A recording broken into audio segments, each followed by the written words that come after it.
Boa noite a todos e a todas.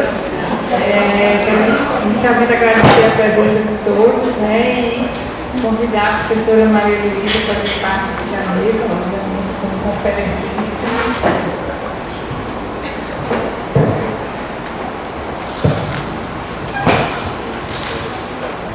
Assim, inicialmente eu quero agradecer a presença da Maria Luísa Donelli. Maria Luísa é natalense. Eu procurei do seu lado, não achei nada, está faltando isso. Eu sei que ela fez graduação aqui, né? Fez 3 graduações aqui em Natal, 2 na UFRN, uma de filosofia, né, de letras, e direito na UNP, né? É doutora, fez mestrado em filosofia na USP em 2008 e doutorado também em filosofia em 2013. E aí foi a tese, né, de Maria Luísa foi a judicialização da política e a soberania popular. Então ela vem trabalhando já nesse tema desde o mestrado, né, como foi ética e política, qual a liberdade. E assim, a gente, enquanto sindicato, o ADURN sindicato, agradece muito a presença da Maria Luísa e espera que a gente espera que esse debate, né, certamente vai ser muito rico, é um tema extremamente atual, importante na conjuntura brasileira. Né? Então, quero passar a palavra para a Maria Luísa.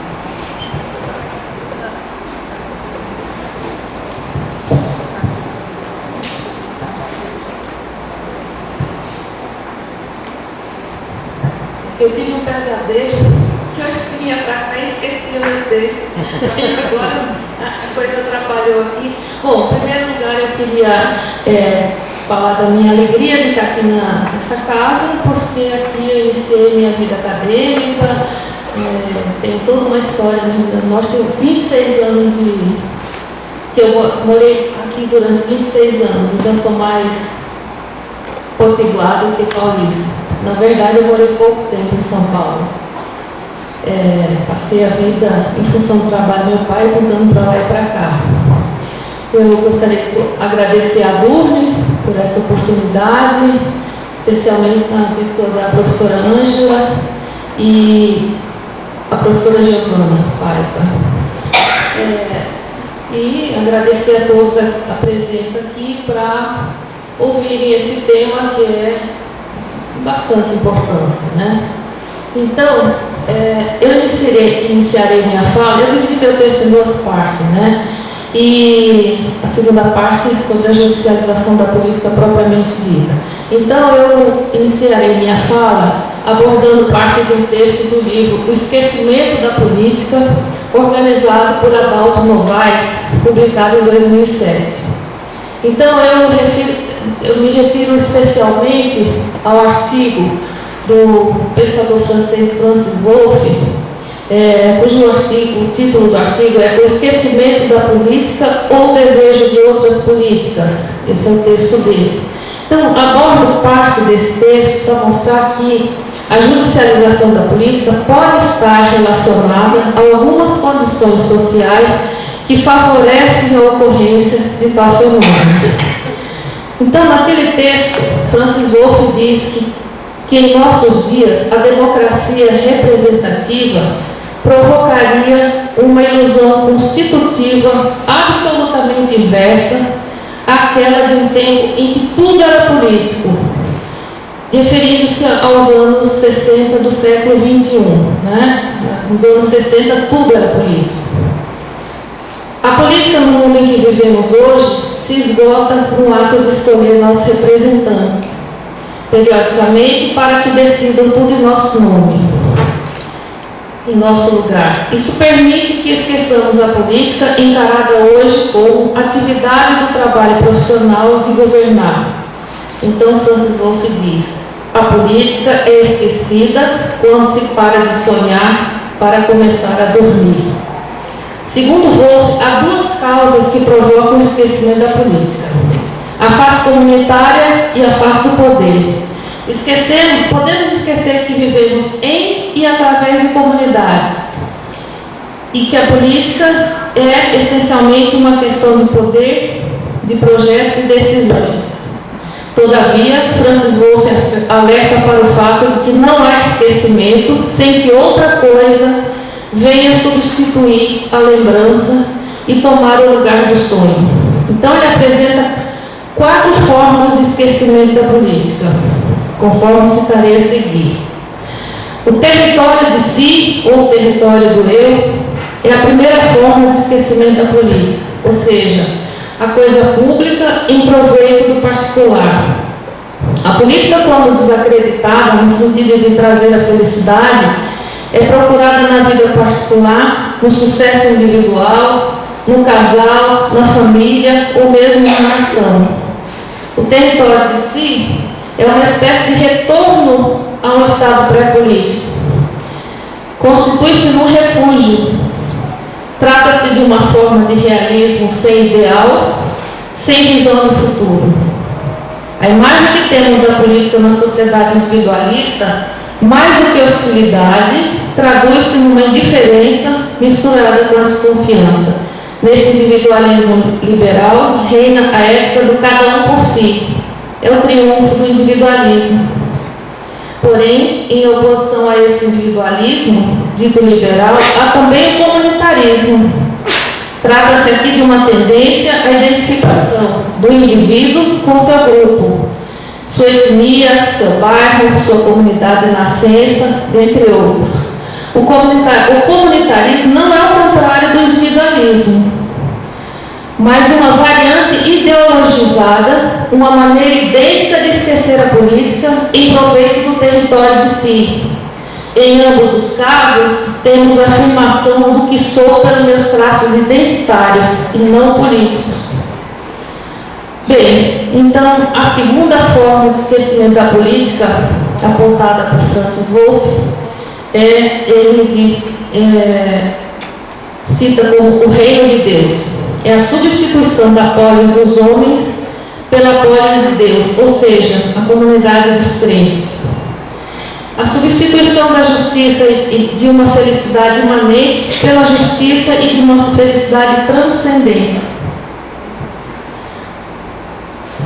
E a transcendência desse mundo. Nas democracias, tal fenômeno coloca em questão a laicidade do Estado, sem a qual não é possível garantir os fundamentos da democracia, a saber, a igualdade perante a lei e a liberdade individual. O crescimento do pensamento religioso na política das democracias, através de representantes políticos religiosos fundamentalistas, impondo seus dogmas no espaço que é público, significa um retrocesso, um risco para qualquer sistema democrático, principalmente em razão do crescimento da intolerância em todas as suas formas, como a discriminação, racismo, preconceito, em suas mais variadas manifestações. Sob o pretexto de que vivemos uma democracia de direitos, muitas vezes a democracia pode servir de abrigo para práticas de atos de qualquer natureza. Religiosos fundamentalistas, por exemplo, argumentam que a liberdade de opinião é um direito constitucional e democrático, que justifica muitos discursos carregados de preconceito e discriminação, promovendo intolerância e até violência contra minorias cujo modo de vida não está de acordo com os parâmetros morais e religiosos defendidos pela comunidade dos crentes. Esse é o paradoxo da democracia. Em nome dos direitos fundamentais, viola-se direitos individuais. Ao afirmar a liberdade individual sem limite, limita-se a liberdade do outro em nome da própria democracia. O terceiro fator de esquecimento da política, apontado por Francis Wolff, refere-se ao econômico e ao técnico, segundo a qual a economia seria uma ciência capaz de explicar o que acontece e prever o que necessariamente vai acontecer. e permite a economia fazer com que isso permite com que através da economia se esqueça da política. A crença segundo a qual a economia só existe como ciência e que, portanto, não há uma economia política possível quando sabemos que a economia deveria ser um instrumento nas mãos da política e não o contrário, se opõe justamente à ideia de que a política é a arte do possível. E a maior dificuldade consiste exatamente em avaliar o que é possível e o que não é. Claro que nem tudo é politicamente possível, nem tudo é economicamente possível. A questão é a maneira como a economia serve de argumento contra a política. Assim, quando a política está submetida à economia, é ela que decide, já que a mesma realidade econômica se impõe a todos, não havendo para os políticos de direita e de esquerda nenhuma margem de manobra. Bom, então esse terceiro modo de esquecimento da política se refere-se ao econômico e ao técnico. Então passamos ao técnico, né? O mesmo mecanismo, embora em sentido inverso, ocorre em relação à técnica, que decide no lugar da política. O técnico no sentido do progresso tecnológico e o técnico no sentido da adaptação dos meios para um determinado fim. No primeiro caso, a tecnologia resolve todos os problemas. Dado que o progresso técnico é inelutável, não há nada a fazer, nem a favor nem contra. Ele traz consigo seu lote de benesses necessárias e seus malefícios inevitados, afirma Wolff. Em outro sentido, o técnico pode ser entendido como uma adaptação racional dos meios para um fim determinado, na medida em que se fala de solução técnica para problemas humanos. Deste modo, a técnica e a economia têm dois riscos: a tecnocracia, como o poder dos peritos, dos que detêm o saber em determinada área específica, e a crença na onipotência da economia, ou seja, a ideia de que a política é inútil. Como aponta Wolff, até o momento das escolhas racionais, há o momento das escolhas racionais e o momento das decisões, que não dependem exclusivamente das realidades objetivas, mas de valores como justiça, equilíbrios sociais, regionais, etc. Aqui o perito nada tem a dizer, pois é papel dos políticos, sem a necessidade de um saber específico e especializado, representar os interesses gerais da comunidade. O esquecimento da política em proveito da técnica e da economia é o esquecimento dos valores propriamente políticos. Além da tecnocracia ameaçar a democracia, vigora a ideia de que o saber pode tudo e as opiniões são vãs. Aqui o esquecimento da política se manifesta na convicção de que dialogar atrapalha a eficiência das decisões e que é perda de tempo consultar as populações. Perda de tempo consultar as populações, uma vez que elas não conhecem nada, não sabem nada. Enfim, a democracia, ao deixar de ser o sistema político pelo qual a decisão nasce do debate, da confrontação entre opiniões contraditórias, perde seu caráter propriamente político quando esquecemos a política e a entregamos para os profissionais. Eu estou indo um pouco rápido porque o texto é um pouco longo. A quarta maneira de esquecimento da política, apontada por Wolff, é o tudo é moral. Tal como a substituição da política pelo território de si, da economia e da técnica pelo reino de Deus, a moral substitui a comunidade dos cidadãos por uma comunidade mais vasta, a comunidade humana em geral. Uma das formas de esquecimento da política em favor da moral é o apagamento de qualquer critério que não seja moral para avaliar a política, seja nacional ou internacional. Obviamente que a política deve ser analisada pelo critério moral. A política não é independente da moral dos homens e da ética pública, mas há critérios que são puramente políticos para avaliar uma política com justeza. Valores morais apagam valores políticos quando os primeiros se aplicam à ação coletiva. Em que sentido isso acontece? Valores políticos são positivos, eles mobilizam para o fim. Os valores morais são negativos, eles impedem em nome de uma proibição. Em suma, a política visa um bem, a moral desvia do mal. Sob tal perspectiva, portanto, o critério da moral não pode ser único, uma vez que a moral nos diz o que não fazer, jamais o que fazer. Aqui reside o esquecimento da política em proveito da moral, porque se espera da política que ela realize boas ações, politicamente falando, espera-se que ela não cometa mais ações moralmente falando. Francis Wolff cita alguns exemplos de como se espera que a política faça o menos possível, sobretudo em política internacional, onde o humanitário se tornou prioridade absoluta. Como ninguém sabe mais o que é justo politicamente, passa-se a condenar o que é moralmente mal. Assim, o inimigo internacional não são mais as ditaduras intoleráveis, as políticas imperialistas, a servidão do povo. Hoje só há um inimigo, o terrorismo. Um puro conceito moral, segundo Wolff. A invasão do critério moral também é constatada na política nacional, quando, por exemplo, a política de um Estado ou de um governo é julgada mais pela moral individual de seus dirigentes do que pelo sucesso e fracassos políticos.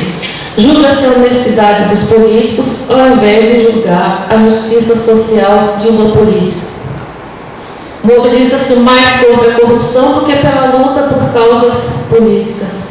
Então, quando a palavra de ordem se reduz a baixa corrupção, quando o grito de guerra é todos os políticos são ladrões, retira-se a possibilidade de uma resposta política adequada para o combate à corrupção. Diríamos então que a condenação moral dos políticos anda de mãos dadas com a criminalização da política. Então, nesse sentido, tudo se reduz à condenação moral dos homens e não à corrupção da própria política.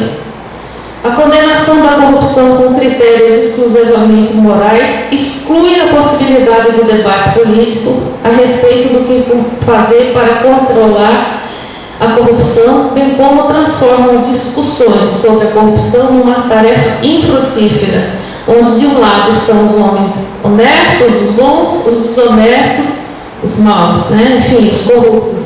E sabemos qual é o papel da mídia nesse processo, de selecionar quem são os bons e quem são os maus. Debates sobre a corrupção pautados por critérios exclusivamente morais dão margem à democracia e à demagogia e à hipocrisia, pois sabemos muito bem como muitos discursos estão distantes da prática de muitos políticos. Além disso, a moral faz com que se esqueça a política quando o único critério para julgar é o mal, quando se julga a virtude dos homens e não o valor de um projeto ou a eficácia de uma ação. Bem, no Brasil, há muito tempo que o discurso da moral domina o discurso político. Aliás, talvez seja uma das características da história da política brasileira marcada pelo denuncismo. Getúlio Vargas cometeu suicídio por causa de denúncias de corrupção e sabemos que a destituição do João Goulart foi marcada pelo discurso moralista da imprensa no período que antecedeu o golpe militar, em 64. O problema de pensar a política sobre parâmetros da moral, e não propriamente político, é que os debates são comumente conduzidos pela lógica binária, uma lógica que opera por exclusão, porque o que está sempre no horizonte é a condenação do adversário, mais do que a condenação da corrupção em si, no que ela traz de malefício à vida em comum, bem como as consequências que ela traz na vida dos cidadãos, no presente e no futuro. É certo que a condenação moral é uma sanção social, Porém, não é possível combater a corrupção simplesmente com discurso moral, mas através de mecanismos de controle eficientes, de ações políticas que impeçam que interesses particulares de grupos se sobreponham ao interesse público, da proibição de doações empresariais de campanhas políticas. Além disso, é preciso promover uma cultura política através da educação e de uma imprensa pluralista e democrática que não se preste a denunciar de forma seletiva os crimes de corrupção. Bem, então vocês vão ao indicar o território de si, ou o território do eu, a religião, a economia, a tecnologia e a moral como formas de esquecimento da política, ele diz que essas também se constituem em maneiras de pensar a política, uma vez que cada um desses modos de esquecimento pretende, ao seu modo, substituir a política. Todas essas formas de esquecimento refletem o recolhimento fora da política, ou seja, cada homem já é uma humanidade acabada e nada deve à sociedade. Todo interesse é particular, nada é coletivo ou comum. Ao apontar esses 4 modos de esquecimento da política, Wolff não quer dizer que se trate de uma negação da política, mas de formas de esquecimento que indicam a realização da política por outros meios. Bom, então eu gostaria de acrescentar, eu citei essa parte do texto de Francis Wolff para mostrar que isso é o que acontece nas sociedades hoje e isso favorece a realização da judicialização da política. Então, eu gostaria de acrescentar uma 5ª forma, que, na minha opinião, também se constitui uma maneira de esquecimento da política: a judicialização da política e sua consequente criminalização. A expressão judicialização da política é utilizada para caracterizar a crescente importância que as cortes de justiça adquiriram nas democracias contemporâneas. O fenômeno da judicialização da política refere-se à ocorrência de uma expansão global do poder judicial em andamento nos sistemas políticos do mundo globalizado. Conflitos que antes eram restritos à esfera executiva e legislativa do Estado são cada vez mais resolvidos nos tribunais.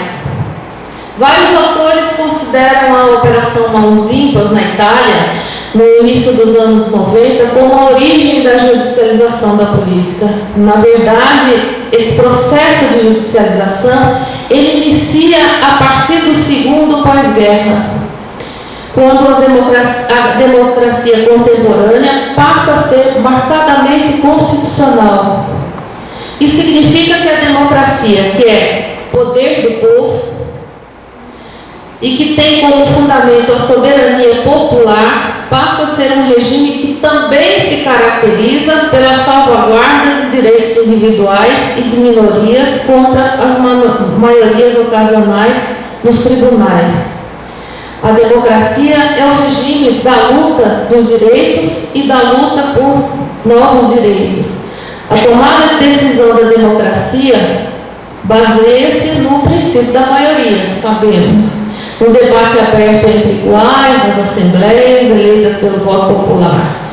Na democracia, quem decide é o povo, a fonte do poder político, através de seus representantes. Então, quem decide, o sujeito político da democracia é o povo. O sujeito das decisões é o povo, através de seus representantes. Ora, se a democracia é o regime dos direitos, não é justo que o poder da maioria se sobreponha aos direitos das minorias. Por isso, a luta das minorias por direitos nem sempre se dá pela via da política. Assim, as minorias recorrem legitimamente aos tribunais, a fim de conquistar direitos que lhes são negados. Deste modo, a democracia constitucional apresenta uma grande vantagem. Ela garante os direitos humanos e de minoria contra maiorias autoritárias ocasionais, né? Porém, apresenta uma desvantagem. a limitação do poder político, o poder soberano, que é o poder do povo. A lógica desse modelo de democracia constitucional, em que as minorias têm seus direitos garantidos contra as maiorias autoritárias, está no equilíbrio entre as esferas do direito, como garantia dos direitos e das minorias, e a esfera da política, como expressão da soberania popular. Porém, o que estamos observando nos últimos tempos é uma ruptura desse equilíbrio, quando o direito muitas vezes se sobrepõe à política. Nesse caso, estamos diante da judicialização da política. Tal fenômeno diz respeito à invasão da política pelo direito em situações em que, em situações e no limite, ocorre o ativismo judicial, que se caracteriza o que alguns denominam como o perigo do governo dos juízes ou a juristocracia. Vale ressaltar, portanto, que a judicialização da política não é um problema jurídico, é um problema político. Não, a judicialização da política são os políticos que levam a política a ser decidida nos tribunais. Os juízes, o judiciário não age, não age por iniciativa própria, né? Ele tem que ser provocado. E o ativismo judicial é consequência dessa judicialização. É um problema político, e é sob esse prisma que deve ser estudado e amplamente debatido com a sociedade, tendo em vista que diz respeito à democracia e seus fundamentos, que é a soberania popular. Primeiro ponto a ser observado quando se trata do tema em questão: o problema da judicialização da política diz respeito à tensão entre democracia e Estado de Direito, que se traduz numa tensão entre a política e o direito, pois na eventualidade de um conflito entre legislativo e executivo prevalece a jurisdição, uma vez que no Estado de Direito o judiciário tem a última palavra. Segundo ponto, nas democracias a tomada de decisão baseia-se no princípio da maioria, no debate aberto entre os iguais nas assembleias eleitas pelo voto popular. Portanto, decisões judiciais e decisões políticas são formas distintas de solução de conflitos. Segundo o professor Luiz Moreira, um dos maiores estudiosos do tema, nesse tema, então eu vou citar o que ele diz, abro aspas. A judicialização da política alcançou patamares alarmantes no Brasil sob o argumento de que vivemos sob uma democracia de direitos. O sistema de justiça passou a tutelar todas as áreas, interferindo em políticas públicas, imiscuindo-se no mérito do ato administrativo, desbordando de suas competências para envolver-se em assuntos que foram tradicionalmente conjugados conforme uma organização horizontal do poder, violando assim a autonomia dos poderes políticos, tudo submetendo ao jurídico. Fecho aspas. Desse modo, afirma Luiz Moreira, abro aspas novamente, no modelo que ora se apresenta, a legitimidade da democracia no Ocidente decorre dos tribunais constitucionais. Conforme esse modelo, não ocorre apenas a judicialização da política, mas a sua consequente criminalização, chegando-se à conclusão segundo a qual a democracia emana do direito, ou seja, não emana do povo, do poder do povo, emana do direito. Nos últimos anos, uma vasta literatura sobre o tema da judicialização da política vem sendo publicada em vários países, não no Brasil, tendo em vista que essa expansão do poder judicial é um fenômeno global. Porém, apesar do crescimento de tal fenômeno, o debate acadêmico ainda é surpreendentemente superficial. Nem a classe política debate esse fenômeno, né? Com poucas exceções, ele é um tema um assunto que vem sendo debatido. Um dos livros importantes sobre esse tema, que já virou assim referência, é O Juiz e a Democracia, o Guardião das Promessas, de um juiz francês, né? Antoine Garrapon, que vê nas democracias uma inversão de posição entre o judiciário e a política, onde o judiciário e apenas ele hoje seria o agente reivindicador. Garrapon vê nisso uma usurpação e um paradoxo, uma vez que tal ativismo judicial acaba por afetar a democracia e o constitucionalismo como um todo. Ora, não há dúvida que a ideia de consolidação da democracia esteja acompanhada pelo aumento da presença do direito, que tem se manifestado muitas vezes na linguagem política. Podemos observar com frequência políticos fazendo uso de termos jurídicos, né? Assim como partidos recorrendo aos tribunais para resolver conflitos que deveriam ser solucionados na esfera política, na arena política. Isso transmite a noção de que o aumento da presença do direito e o fortalecimento do poder judiciário sejam condições necessárias e suficientes para o fortalecimento da própria democracia, segundo a ideia de que a consolidação é inerente à garantia dos direitos e da aplicação da lei pelo Poder Judiciário, acima da esperada observância dos direitos e das leis por parte dos outros poderes. Todavia, o fortalecimento do Poder Judiciário nas democracias ocidentais contradiz a ideia de Montesquieu sobre a nulidade de um poder que deveria ser politicamente neutro, o mais fraco dos poderes. Então, o autor da teoria dos três poderes, né, na separação de poderes, ele dizia que o judiciário tinha que ser o mais fraco dos poderes. O protagonismo do poder judiciário nos nossos dias é evidenciado pela mídia, que se beneficia com a judicialização das dimensões social, política e econômica, na medida em que certos temas são tratados de forma espetacularizada, propiciando um aumento considerável da audiência, né? As empresas de comunicação que seguem a lógica do mercado beneficiam-se com essa tendência mundial do aumento da lógica do mercado. As empresas de comunicação seguem a lógica do mercado beneficiam-se com a tendência mundial do aumento desmesurado da demanda social pela tutela jurisdicional, contribuindo para a formação de uma opinião pública convicta de que a busca de direitos nas instâncias judiciárias, sejam individuais, sejam coletivas, se traduzam na realização plena da cidadania e de participação ativa na democracia, ou seja, a judicialização das dimensões social e política conduz à ideia de que tudo se resolve na justiça, o que leva a uma desneutralização do judiciário para e passo com uma neutralização da política.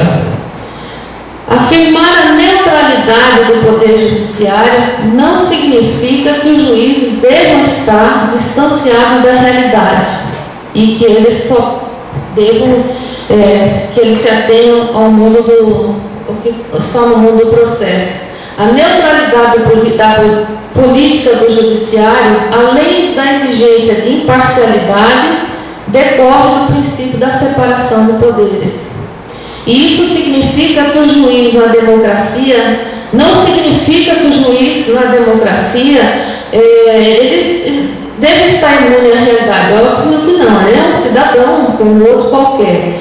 Mas a exigência é que ele esteja livre de pressão política e que seus julgamentos estejam imunes ao clamor popular, fortemente influenciado pela mídia. A politização do poder judiciário, então, quando o judiciário, que tem que ser neutro, né, o juiz tem que ser imparcial, quando o judiciário se desneutraliza, quando ocorre a imparcialidade está em questão, ou então a consequência é a politização do poder judiciário, que coloca em questão determinados a função do poder legislativo, cujos membros são eleitos pelo povo. A judicialização da política significaria, nesse sentido, que uma democracia concebida exclusivamente como forma de governo ou como Estado de Direito, pode refletir de maneira significativa no imaginário democrático do cidadão, que pode perder de vista de que o povo é a autoridade da instituição política através de seus representantes no parlamento. Isso pode significar ainda que o fortalecimento da ideia de democracia como mera forma de Estado jurídico pode estar caminhando para e passo com o declínio da política, considerando que a defesa da lei e da legalidade nem sempre é a mesma coisa que a defesa da justiça. Assim, resta saber se o protagonismo do jurídico em detrimento do político nas democracias contemporâneas é causa ou efeito do enfraquecimento da política, ou se a judicialização da política é ela mesma uma característica da democracia liberal. O ativismo jurídico, decorrente do protagonismo judicial, entra em conflito com o papel mediador dos representantes políticos entre o cidadão e o Estado, e com isso o judiciário passa a ocupar no imaginário da sociedade uma função redentora da democracia, principalmente quando levamos em conta que os juízes são cada vez mais solicitados, quando a própria política é colocada muitas vezes no banco dos réus. O controle da justiça ou a invasão do direito sobre os parâmetros da lei e da ordem, sobre a vida coletiva e da própria política nas últimas décadas, contradiz a ideia da democracia como regime dos direitos, da luta por direitos existentes e de direitos novos. Exatamente por isso, o conflito faz parte dos regimes democráticos. Política democrática é dissenso. O consenso é resultado do diálogo e dos debates. Na democracia, o consenso jamais pode vir a priori, porque seria a imposição do pensamento único, né? O dissenso é o ponto de partida da democracia. A judicialização da política na democracia moderna, ao converter o Estado de Direito em Estado do Direito, pode estar promovendo o surgimento de novos atores políticos, novas formas de garantia das liberdades, de igualdade, de novas formas de participação, claro.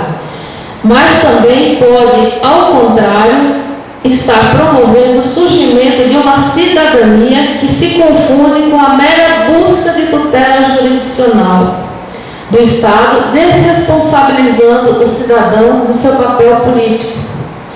Diante do que foi exposto, gostaria de concluir, então, finalmente, lembrando que a criminalização da política, tal como ela se apresenta em nossos dias, ela é consequência do fenômeno da judicialização, o que representa uma real ameaça à democracia e que não pode ser entendida como regime da lei e da ordem, como quer o pensamento conservador.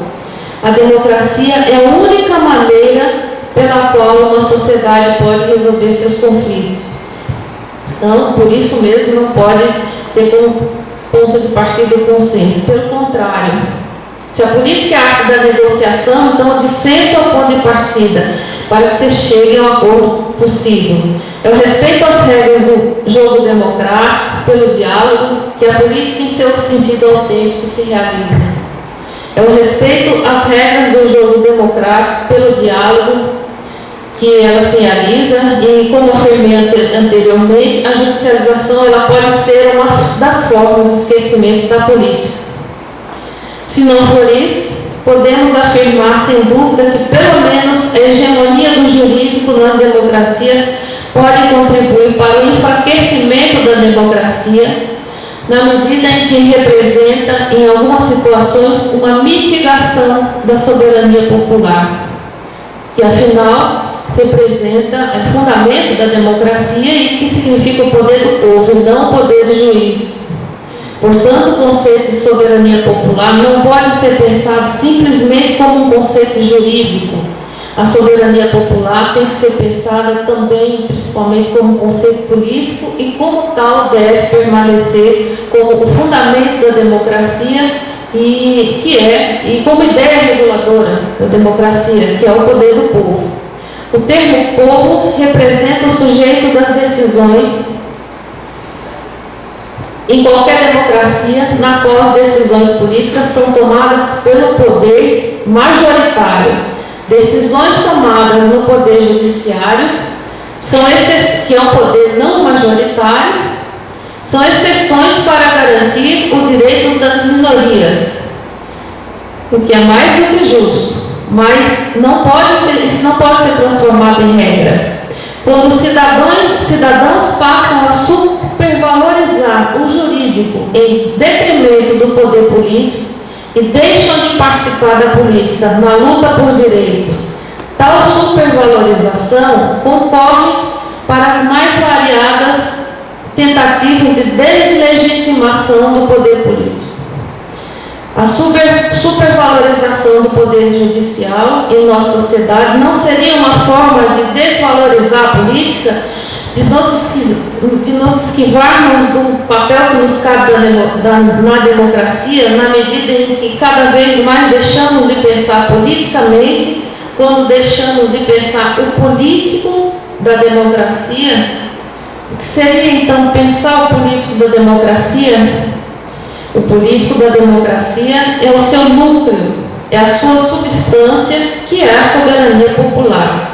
E essa só pode estar no protagonismo de um povo composto de cidadãos livres e iguais em direitos e oportunidades por fora, pois fora da política não há justiça possível. Então, para finalizar mesmo, de verdade, vou só citar uma frase de Ulisses Guimarães. Na política, o povo é tudo ou é nada, ou é personagem como cidadão, ou é vítima como vassalo. Obrigada.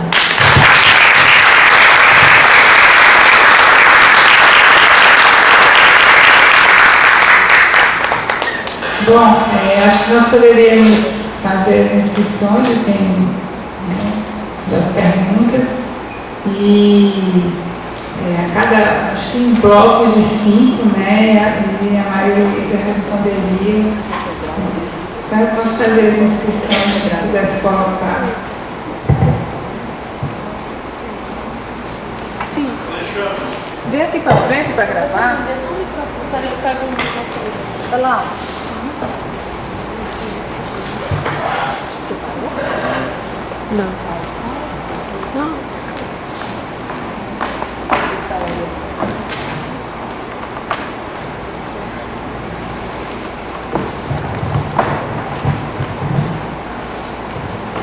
Boa noite a todos.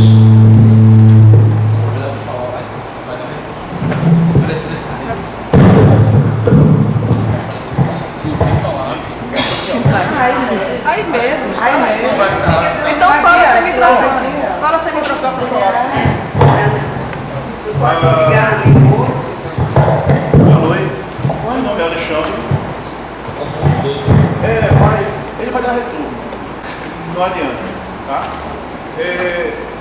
Lembrando uma posição de Roberto da Mata, né, um antropólogo muito conhecido, falando exclusivamente sobre o Brasil entre a identidade do público e do privado.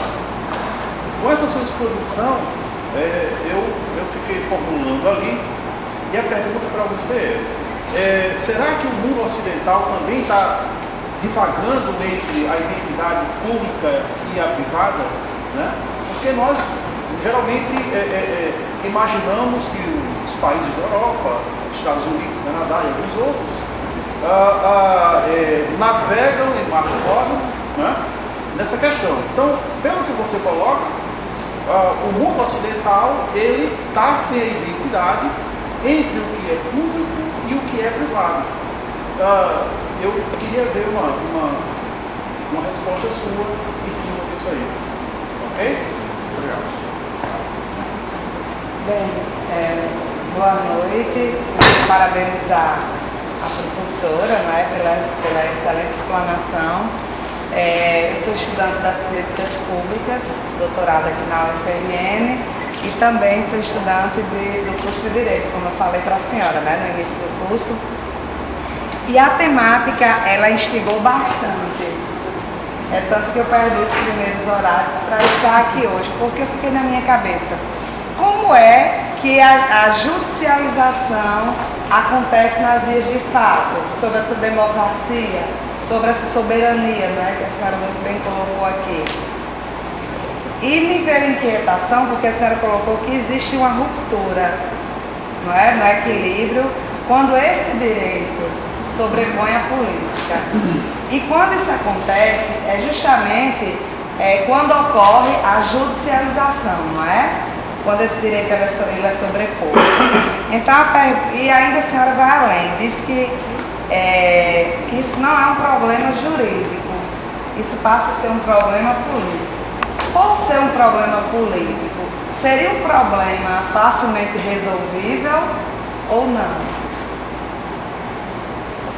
Obrigada.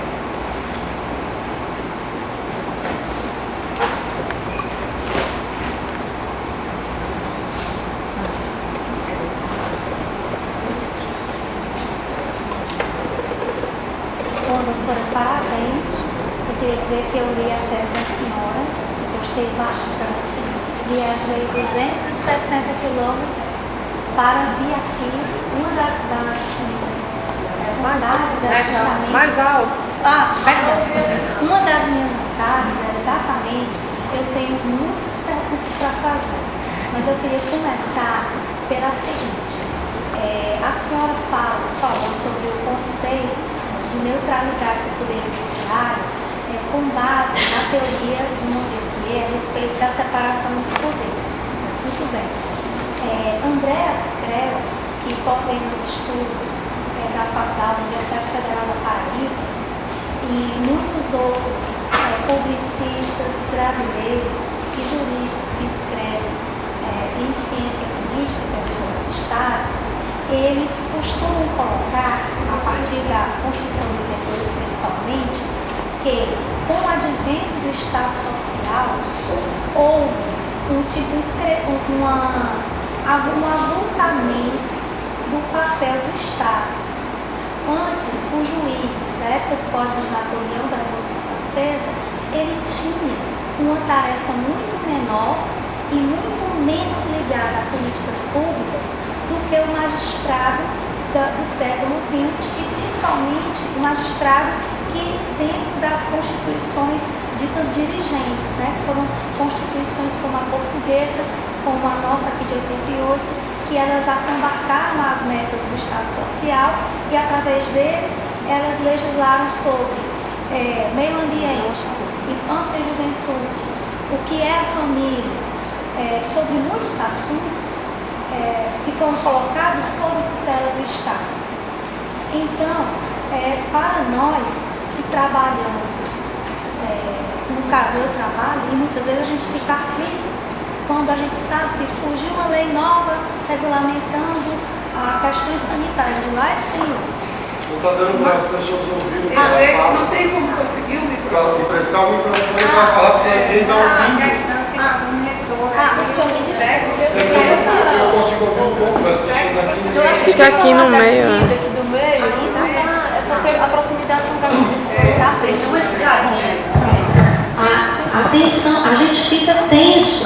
Já existe uma verborragia legislativa tão grande que às vezes a gente que trabalha como aplicador de direito, como advogado, mas principalmente como defensor público, promotor e juiz, nós ficamos, poxa, criar uma nova lei sobre saneamento básico. E aí, daqui a 2 anos, se um prazo razoável, se a prefeitura não tomar de conta disso, vai chegar alguém aqui reclamando e nós seremos obrigados a investigar e a levar isso ao Poder Judiciário. Judicialização de problemas, não é? Que deveriam ser políticas públicas da competência e do cabimento do Estado, só do Poder Executivo. Então, são 2 perguntas em uma.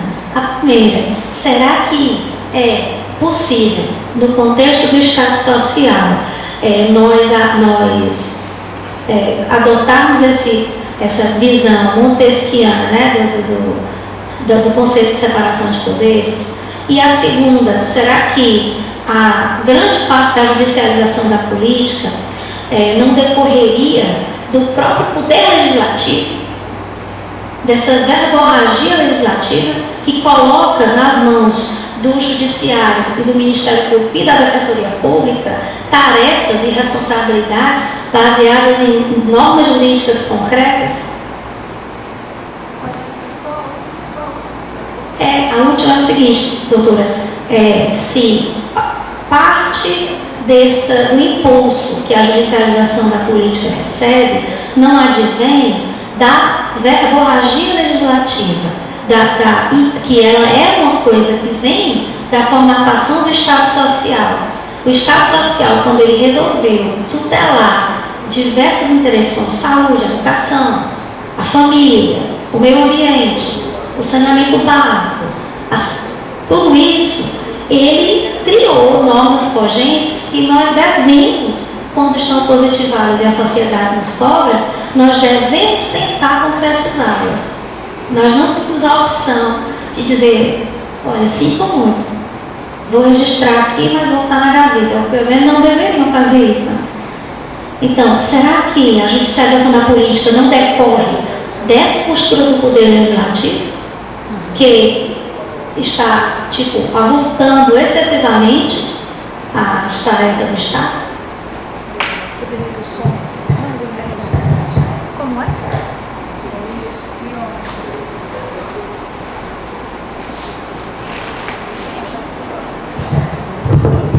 Boa noite. Satisfação muito grande estar aqui. A gente já se conhecia pelas redes sociais, né? Acho muito interessante esse debate, porque ele escapa um pouco ao meu cotidiano e coloca, na verdade, de maneira mais organizada, problemas com os quais a gente está confrontado no dia a dia, né? Essa reflexão, por exemplo, eu que estou na área da saúde, essa questão que foi colocada pela pessoa que me antecedeu. Perdão, meu nome é Ana. Só como disse. Realmente é muito ilustrativo, né, da nossa dinâmica. Hoje, por exemplo, os juízes definem quem é o paciente que vai para a UTI. E a gente às vezes tem tido situações tremendas, porque na regulação chega o oficial de justiça com a obrigatoriedade que a próxima vaga seja para aquela idosa de 95 anos, quando a lógica da assistência estava prevendo a vaga para um paciente de 40 anos. Então você tem que respeitar a ordem judicial em detrimento da saúde daquele que, por razões médicas, deveria ser priorizado. Então é um cenário que eu acho que até ultrapassa essa questão da amplitude do papel exato. Ou seja, há realmente uma invasão perversa do Poder Judiciário, sim, de questões técnicas que antes eles não usavam tanto. Outro aspecto então esse é um aspecto técnico, eu diria assim. O outro aspecto é o uso disso aí, que eu acho que é ainda mais perverso. Por exemplo, é o fato de escamotear questões jurídicas para obter significado político. É o caso, por exemplo, da Operação Lava Jato, que só prendeu o tesoureiro do PT, quando o esquema partidário que emergiu das investigações foi do PP, do Partido Popular. No entanto, por trás de uma lógica de neutralidade, se busca um significado. Então, isso é diferente do problema técnico, porque aí, normalmente, o Poder Judiciário está mergulhado na intencionalidade política. Então, acho que são duas coisas que é interessante enxergar, porque eu acho que o primeiro decorre realmente dessa expansão do Estado de Direito, ao passo que o outro me parece que é uma solução alternativa de forças políticas que detêm maioria ideológica no Poder Judiciário, mas não mais nos outros, ou pelo menos não de maneira tão esmagadora nos outros, e que querem fazer uso disso. Só para a leitura. Mas a pergunta que eu queria fazer é o seguinte: como é que se desarma isso?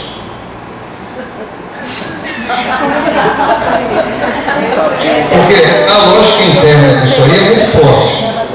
A lógica interna é muito forte. Não. Como é que se desarma isso? E a outra, que é o sentido oposto, o que é a absolutização disso? É o fascismo? O que é a absolutização disso?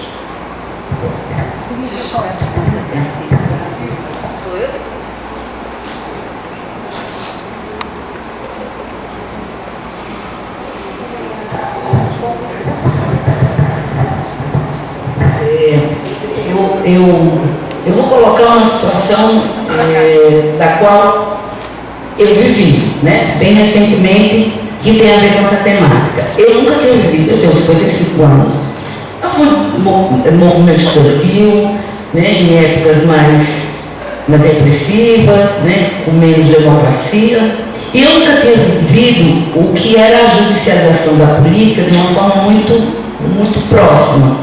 E nós vivemos recentemente aqui, né, na última eleição do nosso sindicato de docentes, quando a chapa de oposição, se sentindo ameaçada de perder o pleito, judicializa. Né? E eu me lembro que Ângela, nesse dia que a gente recebeu a liminar, né, de um juiz, suspendendo a eleição, porque nós iríamos fazer a eleição pelo voto, pelo seguir a eleição. E eles queriam o voto em cédula. Bom, e aí Ângela olhou para um dos representantes e disse, coisa feia, judicializando a política, né? Enfim,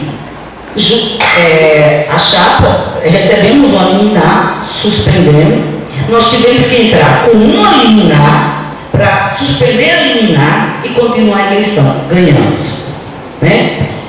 Porque, bom, a minha questão é assim, a judicialização não tem muito a ver com uma dimensão da democracia de quem está se sentindo ameaçado de perder ou não respeita, né, o resultado de um pleito. A gente viu isso com um candidato que perdeu a Aécio Neves, né? A gente tem visto isso no movimento docente, né, em grande escala, diga-se de passagem, né? Por exemplo, o Anti-Sindicato Nacional, que hoje é uma parte do movimento docente, que não representa um movimento docente, porque tem uma parte que... O PT também agora. Pois é, o PT, e a gente tem visto isso, né, protagonizado por atores, né, que se diz, ou que tem uma história, né, dentro da esquerda. Né? Quer dizer, aí, quando você joga para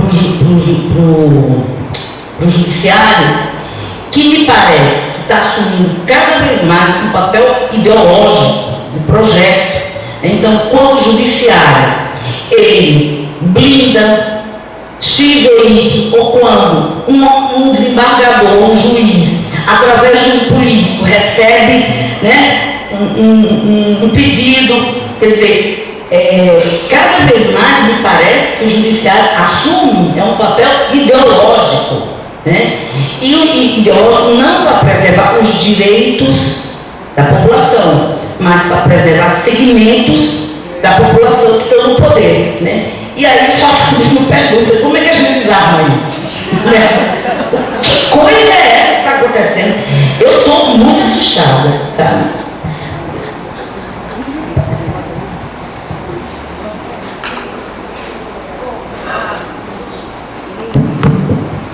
A primeira pergunta, eu vou procurar ser um pouco rápido, porque eu acho que estou todo mundo cansado, né? Rápida não, mas não, senão se eu não tomar cuidado, daqui a pouco eu vou dar outra palestra aqui. Fala demais. O mundo ocidental está, se ele está divagando entre a identidade público e o que é privado, sim. Porque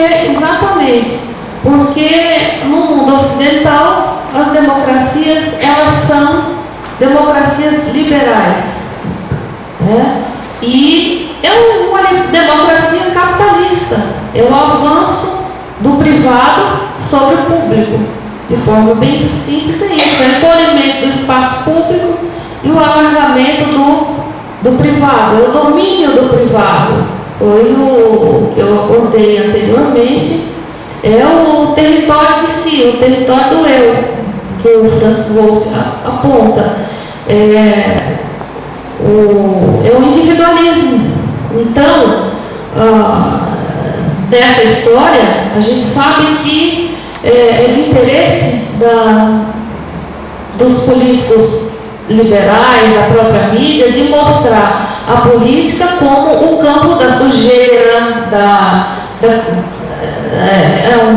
uma atividade que sempre sob suspeita, e como se o mundo privado fosse virtuoso, né? Então, como se tudo que é privado é virtuoso, é eficiente, e tudo que vem da política é o que não presta. Então, isso é reflexo justamente dessa supervalorização do indivíduo, do que é individual, do cada um por si, e o que é coletivo é o que é coletivo, o que é social. Então, a consequência, toda essa postura que a gente vê na sociedade, esse avanço do conservadorismo, esse desejo de punir, essa sanha punitiva, tem gente que defende a redução da maioridade penal logo para 12, para 14, porque 16 é muito. Isso tem a ver com essa visão individualista, essa divisão de que até a violência ela é encarada de forma não como um problema social, é encarada como um problema individual. Então, é fruto da maldade da pessoa. Não tem nada a ver com um problema social, com desigualdade, com desestrutura familiar, com nada. Não, é um problema pessoal. Fulano nenhum, ele é responsável pela sociedade do mérito e do demérito, né? Se você se sobressaiu, se você conquistou, não reconhece que as pessoas não reconhecem, por exemplo, as políticas públicas que vêm sendo implementadas desde o governo Lula, que colocou pessoas na universidade, que deu oportunidade. Não, isso aí foi... a mídia passa a ideia de que não reconhece e tenta passar a ideia de que não é superação, é uma conquista individual, é a sociedade meritocrática, né? E o carinha que matou alguém, um menino que matou alguém, mas aí você vai lá ver que a mãe já teve filho com 10 filhos, com não sei quantos homens, ou não conhece pai nenhum, foi maltratado, vive na rua, quer dizer, um trapo humano. Esse menino de 16 anos, 17 anos, que é um lixo humano, que é tratado como um lixo humano, não, ele é bandido, ele tem que ir para a cadeia porque ele é ruim, ele é mau, não é fruto do que acontece. Lógico que a gente também não vai dizer que toda a criminalidade é decorrente de um problema social. Quando não é isso, é exceção. Então você vê, aí o debate sobre a redução da maioridade penal é uma questão de higienismo social, de querer se livrar dos indesejáveis, mas isso reflete, essa sanha punitiva, isso reflete esse pensamento conservador, né? Que é individualista. E nesse pensamento não cabe solidariedade, não é possível solidariedade social, porque o individualismo permite que a pessoa saia de si e se coloque no lugar do outro, né? Então, realmente, é a sociedade de consumo, é o capitalismo, né? Então, acho que a primeira pergunta, talvez, espero ter respondido. A ruptura do equilíbrio político e jurídico, se a judicialização é um problema facilmente resolvível, bom, quando eu afirmei que a ruptura do equilíbrio, porque quando eu falo em ruptura do equilíbrio político e jurídico, justamente quando eu falei lá que a democracia constitucional surge, as democracias constitucionais elas surgem no segundo pós-guerra, com o Estado de Direito, que ele o Estado de Direito é o suporte da democracia, né? Então, isso surge no segundo pós-guerra. E a democracia, ela deixa de ser concebida com aquela ideia do poder da maioria, porque a maioria pode ser autoritária. A gente está vendo aí nesse Congresso, foi eleito, né? A gente não sabe, que a gente também não pode sacralizar a maioria, a gente não sabe o que pode vir por aí. Então, o direito das minorias é uma conquista, né? É uma conquista e é legítimo que as pessoas recorram aos tribunais, que busquem tutela jurisdicional. A ruptura é quando então, é um equilíbrio entre o que é da esfera da política, que é a decisão da maioria, na democracia constitucional tem que existir esse equilíbrio entre a esfera da política, que é a esfera da decisão das maiorias, da soberania popular, e a esfera do direito, que é o Estado de Direito com a decisão nos tribunais. Justamente a ruptura desse equilíbrio é quando o jurídico se sobrepõe ao político. Quem recorre aos tribunais para... a judicialização ela pode se dar de várias maneiras, né? A Gilca ela mostrou algumas situações, né? Tem várias situações que pode se dar a judicialização, que não se dá só na política, a judicialização de tudo hoje, né? Tudo, as pessoas acham que tem que correr para a justiça, estão perdendo a capacidade do diálogo democrático, né? Mas então, essa ruptura é quando o jurídico se sobrepõe. Ele se sobrepõe porque há uma supervalorização e até porque também é mais fácil a classe política e correr para o tribunal do que tentar resolver democraticamente na esfera, né, dos debates, né, no debate político. Então, é nesse sentido que, se é um problema facilmente resolvível, é um problema bem difícil de ser resolvido. Bem difícil, porque ele sequer está sendo debatido. Então, e o pior é que ele começa a ser percebido e debatido quando a gente está vendo os desmandos, né? Esse juiz Moro, que a gente também não vai criticar o juiz porque ele está cumprindo o papel dele, mas certas atitudes que vêm sendo questionadas pela própria classe jurídica, comunidade jurídica, aliás, colocam em questão a imparcialidade desse juiz. Então, esse é um problema que tem que ser resolvido no âmbito da política, não é no âmbito do juiz, porque nenhum juiz age de livre e espontânea vontade, ele é provocado.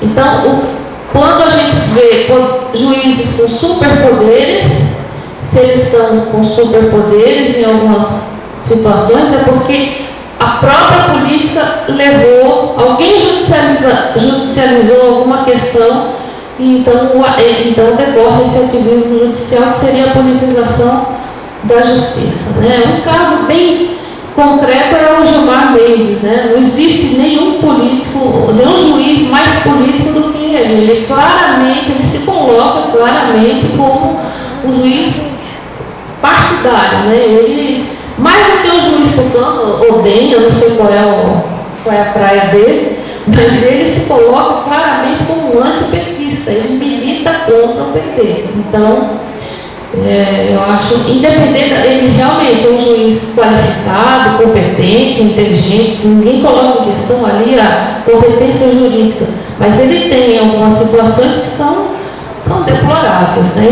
Isso ameaça o próprio Estado de Direito, né? Quando a imparcialidade do juiz é colocada em questão. Bom, ele foi no lançamento do livro de Reinaldo Azevedo, O País dos Petralhas. Olha no livro, ele estava julgando, em pleno julgamento do mensalão, do AP 470, ele vai no lançamento do livro dele, só imparcialidade tem esse juiz. Então, é nesse sentido. Então, é difícil, esse problema, não sei como se resolve. Esse problema tem que ser primeiro amplamente debatido. Talvez na hora que a própria classe política começar a perceber o quanto está sendo prejudicada por isso, comece a reagir. Mas isso é de interesse da direita. Isso cabe assim como luva para a democracia, para o neoliberalismo. Faz parte do projeto neoliberal. Não é a direita que vai reclamar disso, não. É a esquerda que tem que... E tem outro problema, e isso é uma tática que não é só de partidos da direita. A extrema esquerda também faz isso, né? Então, também lança mão dessa tribunalização. A neutralidade do Poder Judiciário, com base na tese de Montesquieu, do Estado Social, sim, houve um amplo papel do Estado. Sim, houve... A Ana fez essa pergunta. Olha, esse processo de judicialização, como falei, começa com o constitucionalismo, mas esse aumento, né, não é em decorrência do Estado Social, pelo contrário, ele tem um avanço muito maior, justamente lá com Thatcher, Reagan e Thatcher, na década de 80, né, 90, que implanta o neoliberalismo. Então vem com tudo. Pinochet, exatamente. Então é quando o Poder Judiciário, quando são partidos de direita que querem diminuir, porque você diminui o papel da política, você recorrer ao judiciário, você diminui o papel da política, porque isso também está de acordo com a ideia de Estado mínimo, com a ideia de um... Então, eu entendi que você quis falar com relação ao aumento de leis. Claro, isso tem a ver com o estado de... Mas aí são questões distintas. Eu estou pensando em desarmar a bomba, como o pessoal colocou aqui. Por exemplo, em eleição, tem lei para dizer os centímetros que os cartazes dos políticos podem ter.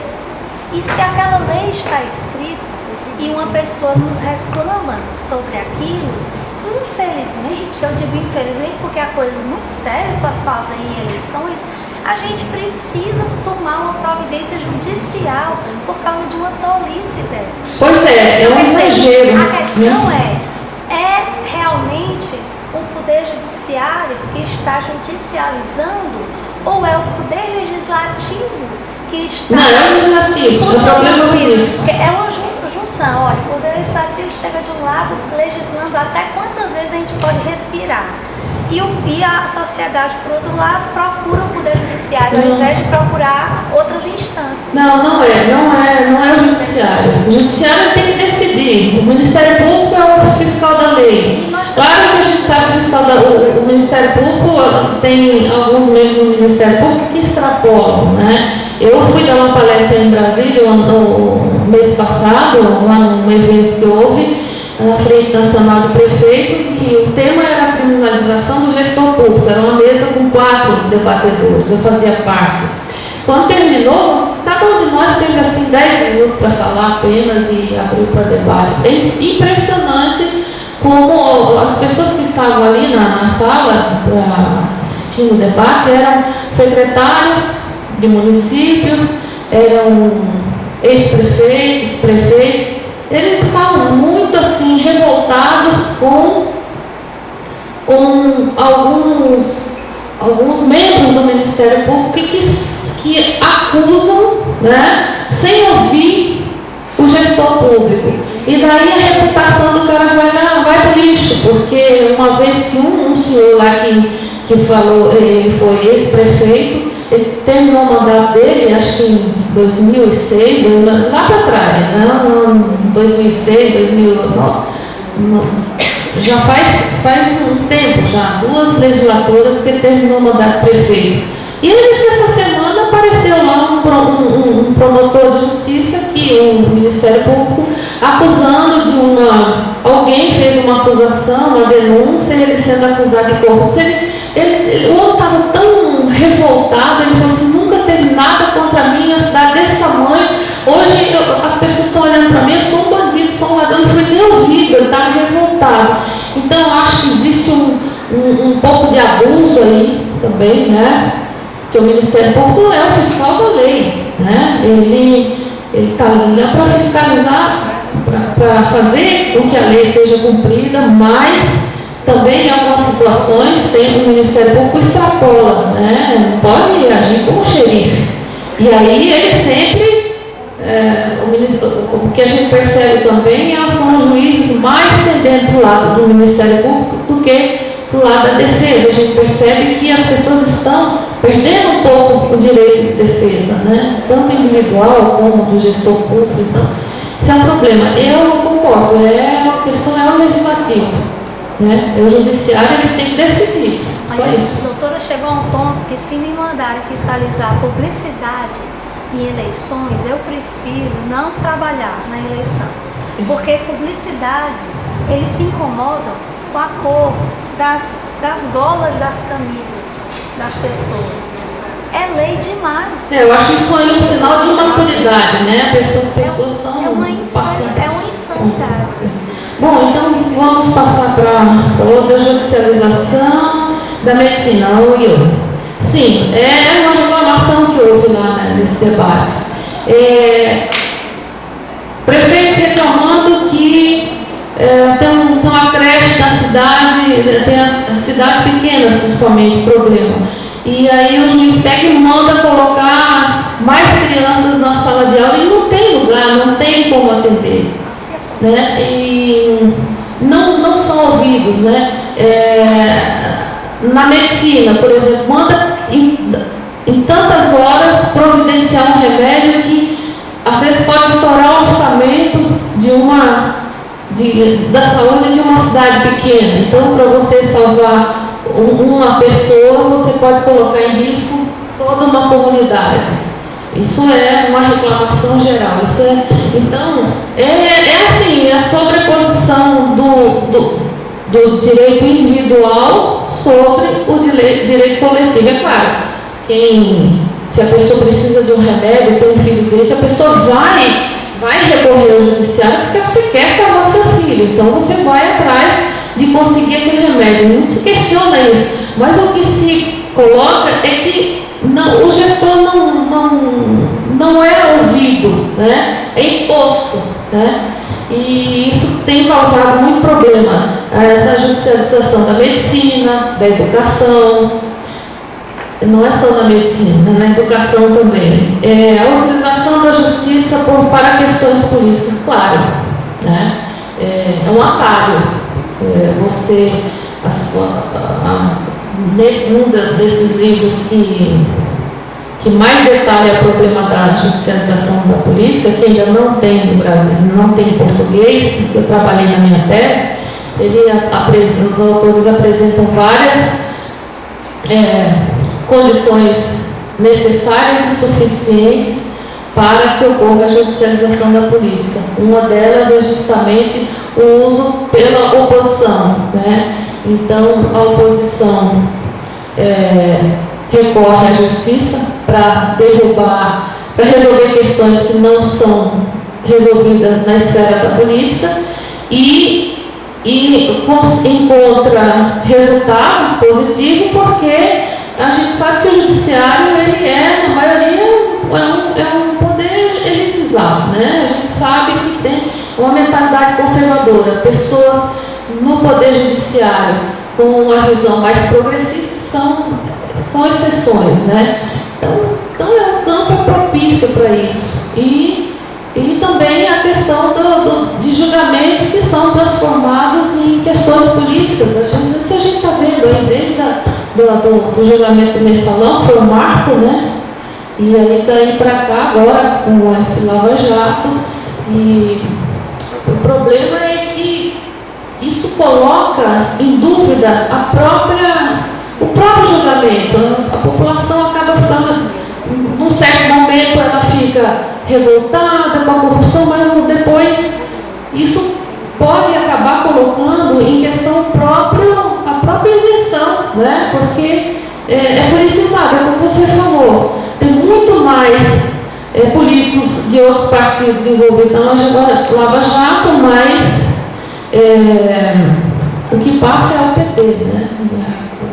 O Jornal Nacional não fala PT, PT, né? Para deixar bem, né? William Bonner, então é politizado mesmo. Então, como desmantelar isso, como desarmar isso, não sei. Não, eu acho que passa primeiro pelo debate, que ainda não começou, né? E as pessoas discutirem isso, né? E passar, ir para o enfrentamento dessa questão. Né? Não sei como, porque isso é um problema realmente político. Se o que a absolutização disso é o fascismo, sim, tem posturas fascistas, sim, dentro nesse processo de absolutizar porque na hora que você diminui o papel da política, você deslegitima a política, isso é o fascismo. Né? Porque o que é a política? A política a gente pode ter que entender que é a própria democracia, o poder do povo. Né? Então,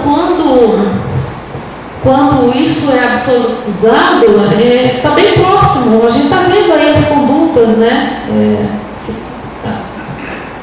Bem fascistas que estão ocorrendo aí no país inteiro. Né? A judicialização teria a ver com a democracia, com que não admite perder, claro. Não, ela hoje, essa judicialização da política, hoje ela é praticamente uma característica da democracia ocidental capitalista, né? Que reduz o Estado de Direito, a democracia ao Estado de Direito. Democracia não é Estado de Direito, são coisas distintas, né? O Estado de Direito é o suporte para a democracia, mas não pode ser reduzido. A democracia é um modo de organização social e política, onde a sociedade discute e resolve seus conflitos, né? Mas ela não é o Estado de Direito, que é o regime da lei e da ordem, não pode ser isso. Então, cada vez que se pensa a democracia como regime da lei e da ordem, é por isso que se criminaliza os movimentos sociais, né? Os movimentos sindicais, porque a democracia ela é vista como regime da lei e da ordem, então vamos criminalizar qualquer conflito, porque isso aí não está certo. Estado de Direito e democracia não são a mesma coisa. O judiciário não estaria em... Quem fez a última pergunta? Gilda? Sim, não seria... Sim, a judicialização, ela acaba sendo uma ideologia. Né? Ela acaba sendo, sim, uma ideologia. Porque ela passa... Olha só, o negócio é tão sério que se... A gente pode ver que no Paraguai houve um golpe, né? Um golpe contra o Lugo. Eles decidiram assim em 24 horas, 48 horas, e aí foi lá referendado pelo Poder Judiciário, né? Um golpe judicial, né? E o problema disso é que você não tem como ir contra o Judiciário, né? Qual é a arma que você pode lutar contra um poder que judicial, que ele fala que está em nome da lei? Entendeu? Então é complicado. Você não tem como ir contra isso no caso de um golpe, como foi em Honduras, como foi no Paraguai, e como querem fazer aqui, né? Também, lógico que não vão. Eu não acredito que vão conseguir isso, mas a intenção é essa, né? Não estão usando isso politicamente, mas se pudesse, fariam isso, né? E sim, ele estaria no papel ideológico.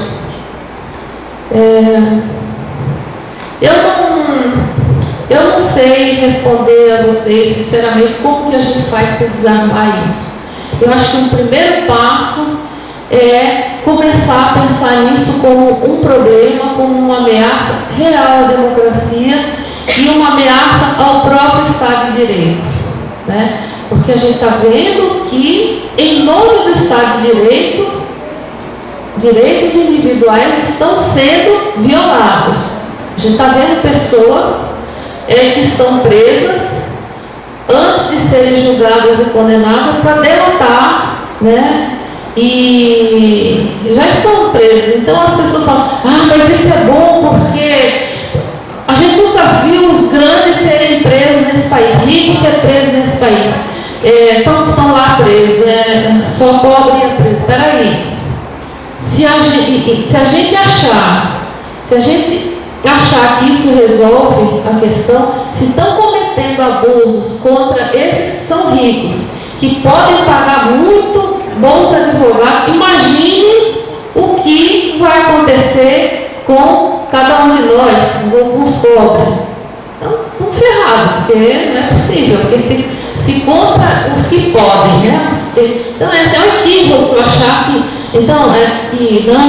esses estão presos, então agora o país vai para frente. E a mídia faz esse discurso, né? A mídia é de interesse, né? Porque tudo é um jogo político, na verdade. Então eu não sei se respondia a...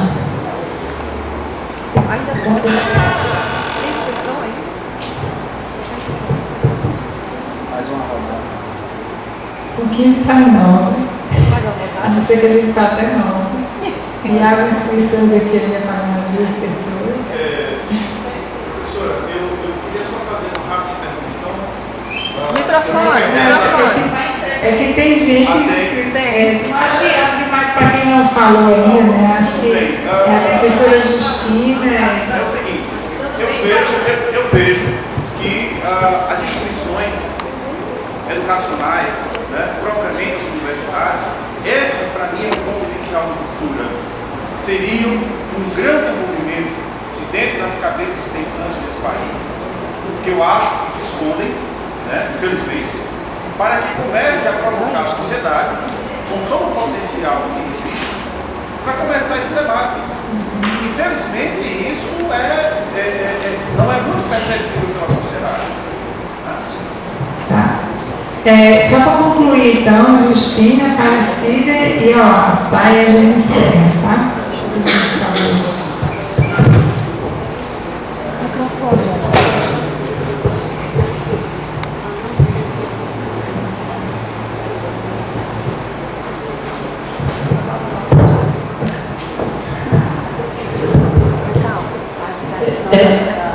Boa noite, gente.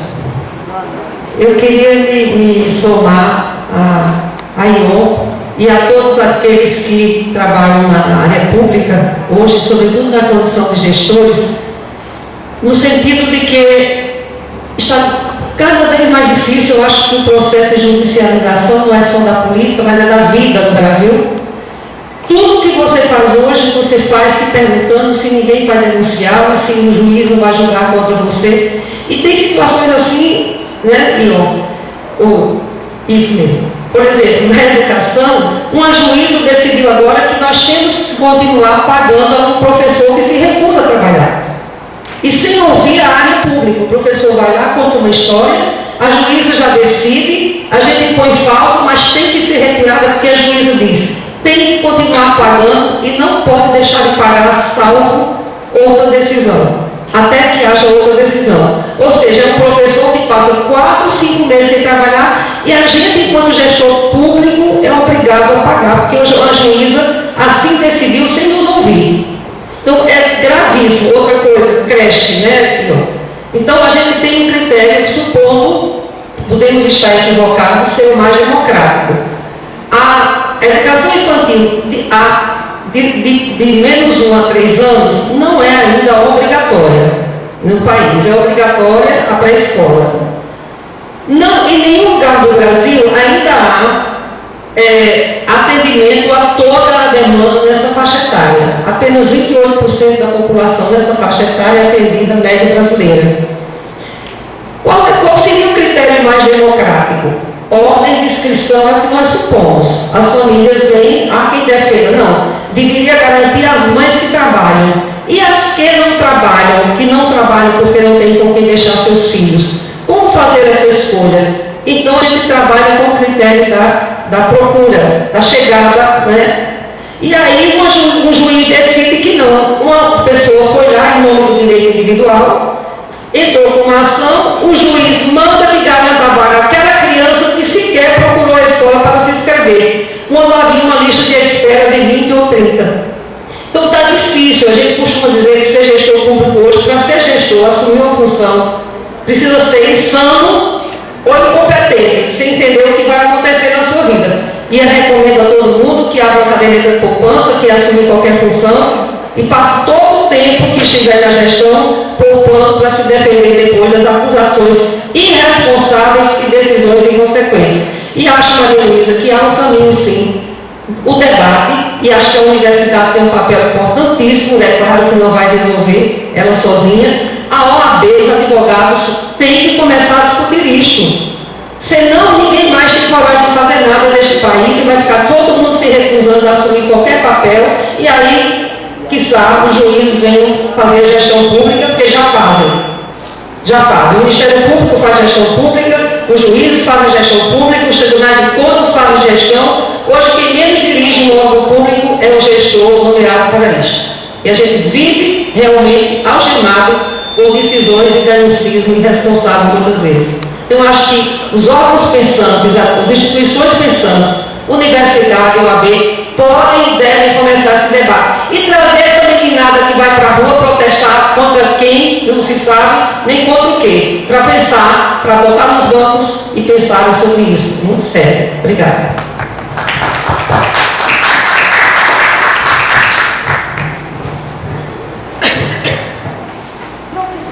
Oi, boa noite. Boa noite, eu sou Aparecida, professora do IFRN. Primeiro, parabenizar, né, pela explanação, pelo evento, mas o que tem me inquietado, né, nesse processo, como eu sou da educação, né, esse processo de judicialização também é bastante forte. E de uma maneira, né, que são decisões, por exemplo, de órgãos de controle, que atingem, por exemplo, a função social da instituição. Ele toma uma decisão sem, pelo menos, tentar entender a função social da instituição. Ele atinge, por exemplo, direitos do trabalho, a qualidade do trabalho prestado pela instituição, né, pelo servidor. Então, isso é muito sério. Agora, o que me preocupa desse processo é como que, enquanto a gente aprimorou os instrumentos democráticos, né, as instituições educacionais, por exemplo, têm eleições para suas gestões, para diretores, mas cada vez mais nós estamos nos fechando no processo de burocratização interna e no meio. Cada vez me preocupa como que, mesmo tendo à mão instrumentos administrativos e jurídicos para contestar esse mesmo processo, os gestores abrem mão dele e simplesmente baixam a cabeça. Né? E isso provoca um processo intenso de insatisfação, né? E de uma instituição que antes tinha um serviço prestado pela sociedade, que ela presta agora pela metade, por causa de uma decisão de um órgão de controle que não foi contestado. Então, do ponto de vista da judicialização, né? Isso já acho que já foi respondido, parece ser programado, né? A gente não vê, por exemplo, o mesmo esforço por exemplo, em relação aos governantes que não investem o mínimo necessário na educação e em outras áreas sociais, a gente não vê esse processo assim de forma tão rápida, mas a gente vê em instituições que cumprem um pouco o seu papel, né, a função social. Então, assim, é um processo que parece ser programado, né, mas me preocupa também o outro lado de que nós também, como gestores, como as cabeças pensantes da instituição, estamos nos fechando, tanto no processo de burocratização interna, internamente nós não admitimos ser questionados, e quando os órgãos de controle, né, os judiciários nos questionam, nós somos incapazes de mobilizar os instrumentos que nós temos para questionar. Então, e assim, sem nenhum diálogo com os seus pares, com os servidores, com a comunidade, nem nada. Certo? Então, só para comentar um pouquinho isso.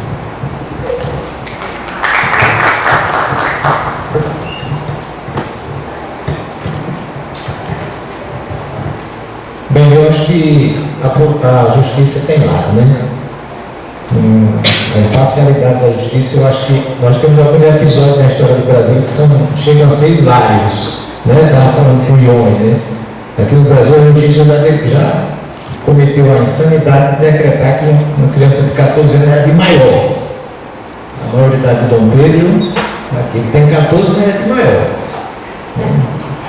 Na posse de Sarney, a Sarney tomou posse sem ter sido posse do presidente. Consequentemente, não tinha vice, Sarney não podia tomar posse, deu-se um jeito. Né? Quando se foi colocar o Partido Comunista do Brasil na ilegalidade, em 47, a legislação dizia que havia liberdade, era constituído por 45, 46, garantiu liberdade de organização partidária.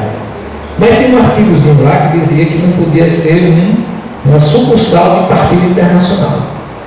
Pegou-se o nome do partido em 47, Partido Comunista do Brasil, e fez uma interpretação que tratava-se então de uma sucursal do movimento comunista internacional e que, portanto, podia ser colocado na ilegalidade.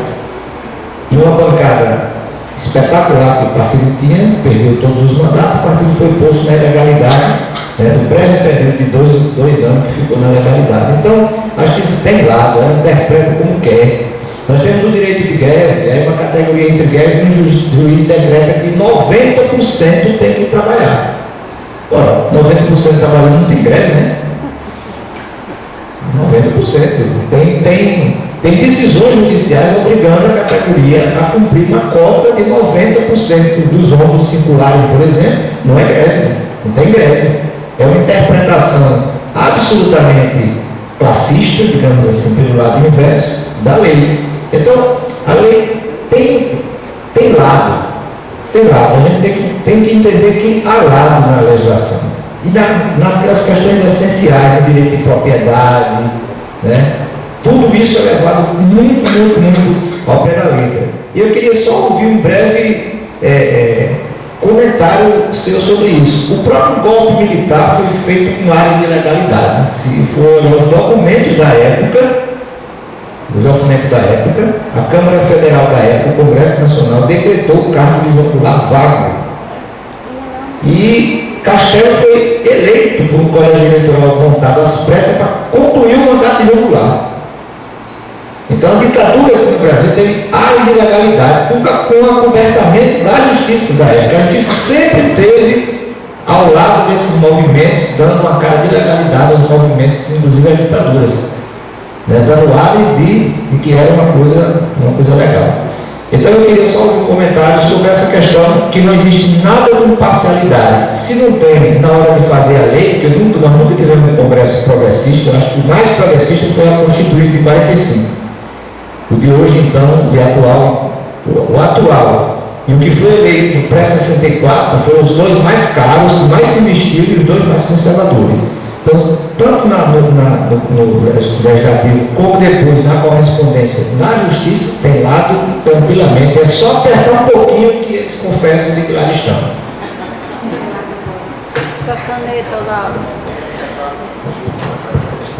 Bom, Justina fez mais uma colocação do que fez uma pergunta, né? Colocações interessantes, fez aqui um desabafo.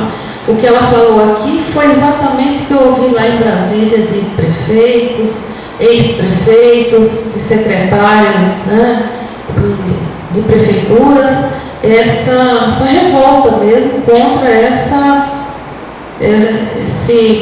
decisões arbitrárias sobre o gestor público.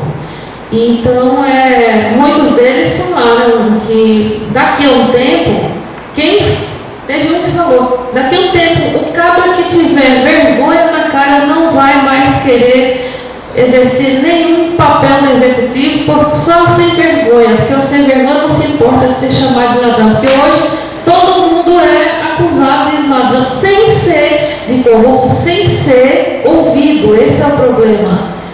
Não são ouvidos, né? Lança-se a denúncia, a acusação e a pessoa que se vire, né? E fora isso, a questão, antes eu estou falando da questão da reputação pessoal. Isso é uma coisa. Também tem o lado da própria gestão, né? De como você consegue levar comandar um órgão, resolver problemas que se vem um judiciário e decide acima do que é possível, né? Então, realmente tem que se começar a debater. Como se desarma isso? Eu acho que a gente começa, eu não sei como, mas certamente tem que iniciar pelo debate. Eu acho que a OAB tem sim que se envolver muito nisso. Principalmente porque hoje a gente percebe que os advogados, eles são muitas vezes humilhados durante o julgamento. Tem um vídeo na internet que tem um advogado sendo destratado assim pelo... Não, ele não estava sendo destratado. Os dois advogados que estavam enfrentando o juiz Sérgio Moro pela forma como ele estava conduzindo, não sei se vocês viram, e ele, na maior frieza, um membro do Ministério Público, a gente não pode generalizar, mas um membro do Ministério Público falou assim, está fazendo chicana. Olha, como é que pode? Num julgamento, a gente sabe que o juiz, são três partes, o juiz, o advogado, a defesa e o Ministério e o contraditório.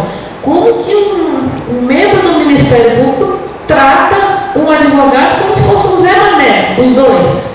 No maior desrespeito. Então, a gente percebe que o Instituto da Defesa está sendo desrespeitado nesse país, né? Então, hoje a autoridade do juiz, do Ministério Público, é óbvio, a gente não pode generalizar.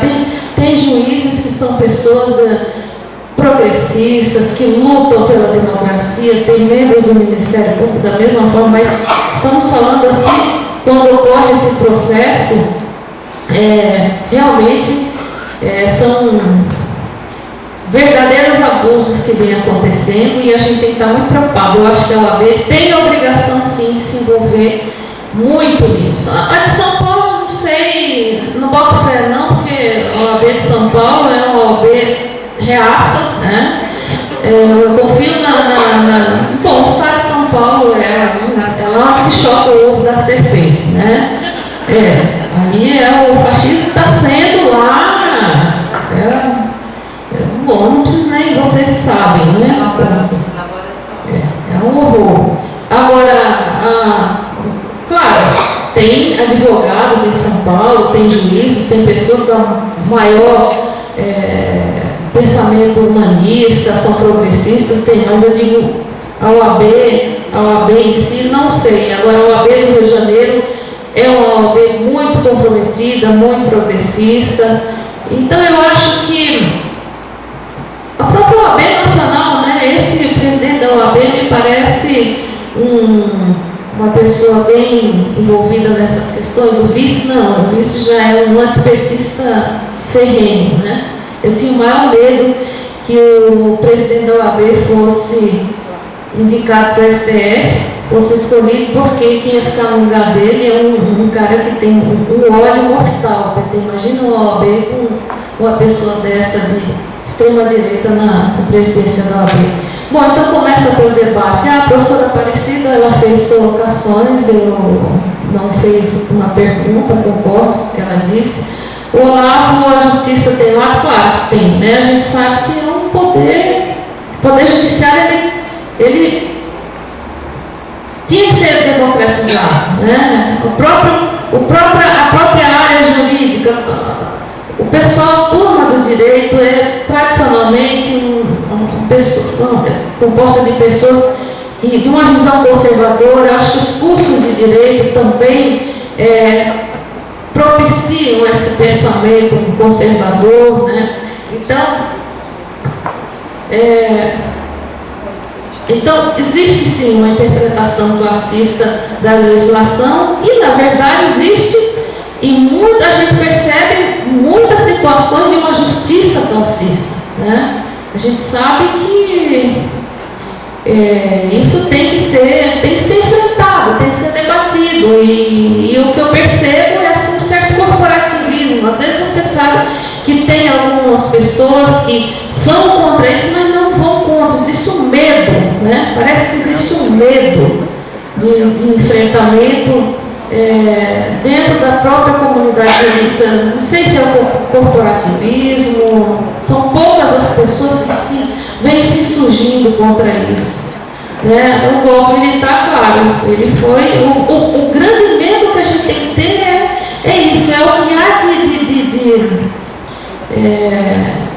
as coisas que não devem acontecer, acontecerem com áreas de ilegalidade, como aconteceu, né, em 64. Eu tenho muito medo eu tenho muito medo de coisas que possam acontecer com áreas de ilegalidade. E isso vem sendo assim, usado como ameaça. O PSDB, qualquer coisa, aquele Carlos Sampaio, um horror, aquele deputado de São Paulo, qualquer coisa ele virou até piada já. Qualquer coisa ele vai no judiciário. Ele queria questionar no judiciário, porque Dilma fez um pronunciamento aí, o ano passado, ano retrasado, com um blazer vermelho, a coisa do PT. Então, que não podia, porque uma coisa ridícula, Então, isso, recorrer ao judiciário também para qualquer coisa, isso eu acho que é litigância de má fé, isso, né? Que advogado, né? Qualquer coisa, corre o judiciário para fazer uso político disso. E também como ameaça, né? A própria, quando se fala assim, em impedir extinção do PT, né? A extinção do registro do PT, é óbvio que isso não ocorreria no âmbito da política. Onde seria? No judiciário, só pode, né? Então é sempre usado como ameaça, né? Essa judicialização, ela é usada como uma ameaça mesmo, sempre para ameaçar, para colocar a própria história do impeachment, tudo. Então vira uma arma. É altamente preocupante. Eu acho que a gente tem que debater, tem que enfrentar e começar a pensar para onde a gente quer ir, porque bom está não. Acho que o debate tem que ser bastante aprofundado, e a minha intenção aqui não foi dar uma aula sobre a judicialização da política, foi apenas contribuir e provocar, né, a reflexão a respeito disso como realmente um problema. Bom, então mais uma vez eu quero agradecer a Maria Luísa, né, e a grande articuladora do encontro, que foi Giovana, que tem dado essa contribuição ao nosso sindicato, né, a DUV, e que a gente certamente vai continuar, né, a fazer esse debate aqui internamente, né, com a nova diretoria que vai assumir, e aqui vai a sugestão de que realmente a gente debata mais e mais a política, né? Você vê que tem muita carência disso aqui na nossa sociedade como um todo. Então, Maria Luísa, muito obrigada a todos. Assim, a gente não teve uma quantidade muito grande de pessoas, mas um público altamente qualificado, né? O primeiro presidente da dúvida, a história ambulante, a professora Justina e os demais colegas que estão aqui. Então, muito obrigada.